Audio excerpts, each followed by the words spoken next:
Watumusiime Gerard nga tuvuddeyo katugendeko ku Parliament y'eggwanga omujjuzo gususse mu makomera. Abasibe bangi ekitongole eky'amakomera abadde mu Parliament y'eggwanga nga bategeeza ababaka ebibasoomooza omuli n'okubanga abasibe bateekerateekera ate omuwendo gweyongedde si be balina.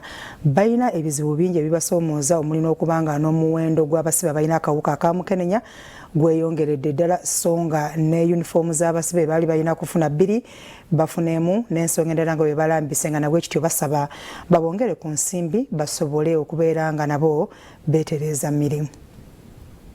Ekitongole ky'amakomera kigera maaso n'okukuluma ku muwendo gw'abasibe balina ekirwadde kyamukenenya ogweyongera nga mu kaseera kano beesanga ng'emaliya yaabwe yegenze maaso n'okudiimulwa olw'okubikusiba tebimala. Alipoota efulumiziddwa olunaku olwaleero egenda maaso n'eyoleka ng'ekitongole kino ate bwe kyeteekerateekera abasibe 651 kyokka bagenda okwesanga nga bafunye abasibe 706. Bano badde balabiseko mu kakiiko ka Paalamenti ak'ebyokwerinda akakulembera omubaka okuva e Nyabushozi Wilson Kajwenge era nga amyuka atwala amakomera eri Muhumuza agenze maaso n'ategeeza nga basanze okusoomoza okw'amaanyi olw'okubanga omuwendo gw'abasibe gweyongera buli lukya okuva ku bitundu 3 ku 10 ababateekeddeteekedde ne bituuka ku bitundu 8 ku kitundu 10. Ekitongole kino kye kimu ku bitongole 3 ebibadde birabiseeko olwaleero mu kakiiko kano okubadde ekitongole kya poliisi, ekitongole kya ministries ey'ensonga z'omunda saako n'ekitongole kya migrations. Ezimu ku nteekateeka zibadde balina kwe kubanga bagabira abasibe uniform 2 kyokka oluvannyuma lw'okubanga tebalina nsimbi zimala buli musibe afuna uniform emu. Our target is to dress all prisoners with at least 1 pair of uniform, although the requirement is 2 pairs. With the money is provided, we are able to provide a pair of uniform for each prisoner. Mu kaseera kano mukulu nagenze maaso n'ategeeza nga mu ggwanga lyonna abasibe bali omutwalo gumu 1,433. Okumu kusoomooza kwasobodde okunokolayo kwe kuba nti baali baagala be nga bakendeeza ku bantu abalina emisango gya naggomera okuva ku bitundu 10 okuva ku myezi 18 gikire ddala wansi saako n'abo abalina obusango obutonotono bube nga bukendeerera ddala.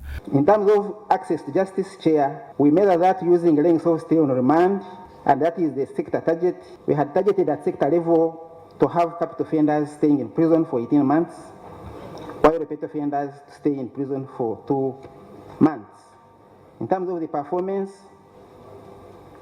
we were not able to meet the target. Instead, the length of stay on remand for capital offenders increased from 19.9 months to 20.3 months. Muhumuza era agenda maaso n'anokolayo nga baali baagala okubanga bongera ku basirikale nga omuserikale wa pulezidenti omu abeera ku basibe 6 kyokka kino tekisoboka ng'era beesanga omusirikale omu abeera ku basibe 7. Wano omubaka okuva eKanyumu Peter Kwalinga waniriza ekitongole kino n'agamba nti ensimbi ezibaweebwa bandibadde baziteeka mu nkola era zino ebintu ebisinga obungi zandibadde zibimala. You are existing waiting just to receive them other than rehabilitating them and making sure they don't offend again, that these prisoners who leave prison should go and become change agents of morality within their societies. Or productivity. Or productivity.